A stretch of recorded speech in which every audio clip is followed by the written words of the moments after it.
did I get a Steam Deck? And why should you care? Is this possibly the best gaming device on the market? Or is it not? Stick around and find out. Calling all retro gamers! Hello everyone and welcome to the channel. In a moment we're going to dive into the Steam Deck completely, but I do need to talk about a few things. So this is the first video in a series that I'm going to be focusing on the Steam Deck. I'm going to look at it from the indie games and retro perspective. I don't play a lot of the mainstream games. I kind of play a lot of the unknown games and other different games that are out there. So, if you're interested in getting a Steam Deck for that, or even to play the AAA games, I think you're going to get a lot of value and fun out of watching my videos. Now, the first thing that I want to touch on is me and my buddy Retro Rich from Bacon Ice Cream Productions. We've had this channel for a year now, and once every 2 weeks, we do a live podcast, and we talk everything retro, indie, AA, whatever game related.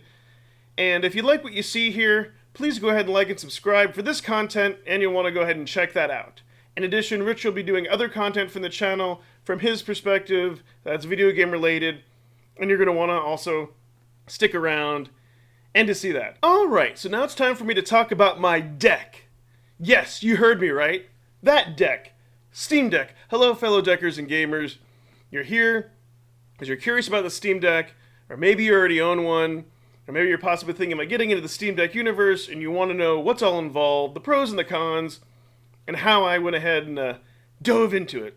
And so before we begin, I do want to give a shout out to two YouTubers, Fan the Deck, Gaming on Linux. I'm going to go ahead and put links in the description below. I highly recommend you subscribe and check out their channels. I have learned a lot about the Steam Deck universe strictly through them. Alright, so let's go ahead and begin. So why did I want to go ahead and get a Steam Deck? Well, if you do want to hear the full long hour rambling discussion, go ahead and click on a link or a card somewhere up above. Me and Richard's podcast, we talked about this in detail, so I'm just going to go ahead and give you the highlights. So, as you can see behind me, I do have an Evercade, and that satisfies the niche of having physical media for me and playing retro games and discovery and all that. I wanted a device where I could play those great, like modern indies, modern games, some classics like Pac-Man, the Atari Recharge series, and if there's an excellent AAA game, as you heard me say that, like Elden Ring, I could go ahead and play it. But I was very skeptical in the beginning, because there is a high point to entry, $400 for the 64 gig model, and was that good enough?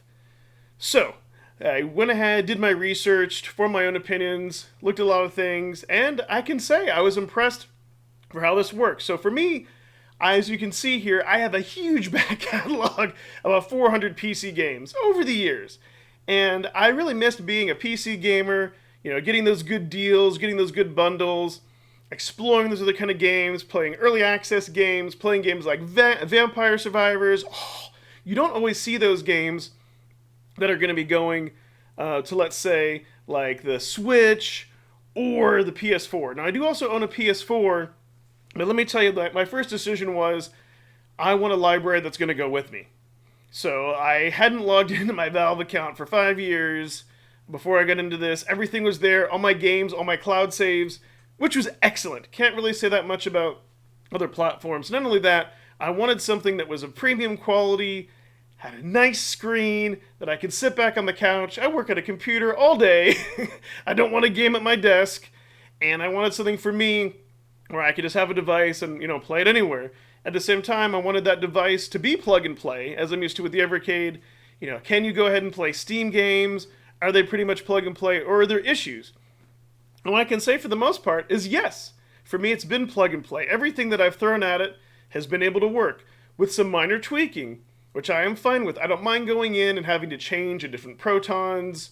For those of you who don't know, the Proton is a compatibility layer that the Linux operating system uses to run PC games. And in some games, like Black Widow Recharge, it actually ran better using the Proton than the native Linux build. And that's just how it is sometimes. For me, I have the Steam Deck to play around my house. I'm not really going to take it anywhere. So if I do run out, plugging into battery power isn't an issue. Kind of think of the Steam Deck as iTunes is to like your Apple phone or your iPod and that for buying music, right?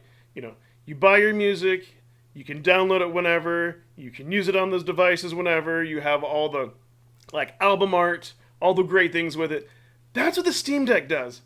And so for me, I had this back catalog of games. There are newer games, and if you look closely, and this is why you're going to want to sub to my channel, I'm going to tell you about how I find Steam deals. Now, there's very other YouTubers out there that give you like a bazillion links and all that. I'm going to make it complicated. I've watched those videos. I'm going to give you the easiest and simplest method. Because of all the ecosystems, PC games, they go on sale much sooner. And for me, it's also the thrill of finding that deal, getting that great game. There's also a Proton database that people will post to, where games that they've tested, and a plugin that you can add into Chrome and Firefox that will give you a rating. And this is just more than what Valve has DEC verified. DEC verified means they've just verified it. If it's not DEC verified, it'll probably work depending on the game. I wanted a portable device. I wanted something in premium quality. And yes, I wanted something where I could go down the rabbit holes. You can see here, there's a full-blown Linux OS, and I have messed with that. You can download the Heroic Launcher, and you can play games from the Epic Store. You can install something called EmuDeck, and you can run emulation. I'm going to talk about those in future videos. But for me, at the end of the day, I like the sexiness and the polished Steam interface. I like leaderboards and all the integration. But at the same time, I love that you can go down that route. It's fully open. You can install other vendors' games if you want, and you can even use this for emulation. And there's nothing wrong with that. Just for me and my needs, I don't need that. And again, on another video, I'll go ahead and I'll talk more about why I don't use EmuDeck, why I don't use the Heroic Launcher, and why for now I've gone with the Steam library. And the other thing I'll say is this device is of premium quality. If you've ever held like a PS5 controller, it feels just as good. The controls are tight, the D-pad is tight, and this is much higher quality than like a Nintendo Switch, right? And unlike a Nintendo Switch, your library is going to be there later on. You know, who knows what Nintendo's going to do for the next device that comes out? Who knows if Sony isn't going to close down their store? They've already threatened to close down the PS3 store, and with the 3DS, Nintendo's already done that. So with this device too, anything that goes to Xbox, it's going to come here. You're not going to miss out, really, unless you have, like, those Nintendo exclusives. Yes, if there's no Nintendo exclusives, I would get a Switch Lite. But for me, my gaming habits have changed. I really like, some of the games that I'm showing here, some of those indie games, modern retro games that are made now. I love that 2D pixel art. And on average, I get 4 to 5 hours of battery life. And depending on the game, you can go ahead and tweak it. So for me, this device was everything that I thought it would be. And I will say you can start off with the $400 model. The 64 gigs, use that for an internal memory. I have a 512 Samsung Pro Plus micro SD card in there that I got on sale for Black Friday. That was like $55. I have had no issues loading games. Everything is stored there. And I really haven't noticed any screen glare. Again, I don't bring this outside. The higher end models have that. My recommendation would be get in by the 64 gig model. If you have a micro SD card, you're good. Or if not, just go ahead and get one. And then as you can see, I also have a dock. I went with the iVolar dock because it was $40 compared to the Steam Deck dock, which is $80. And to be honest, that was just so I could go ahead and capture footage and kind of tinker with the OS. I don't use it for gaming or anything else, but I wanted to be able to have that plug and play. It's nice for capturing footage. I can plug in an Xbox controller, and everything just works out of the box. So for me, my expectations were met. And this is why you should care. If you're not hung up on just having to have physical media and you have that taken care of on some other device, you want a huge library, you want good deals, you have a back catalog of games, yes, this is why you should care. As I always say, it's just go ahead and cry once. I know it's an expensive point to enter. Cry once and get it, and then the possibilities are open. You will have access to a unique gaming library. You will have access to pretty much the majority of games out there, minus the Nintendo exclusives. And you'll have a premium screen, premium controls. Everything is fantastic. I really don't have any complaints about the Steam Deck currently. So if you will stick with me, I am going to continue to pump out future videos once a week or once every 2 weeks. I want you to come with me on the Steam Deck journey.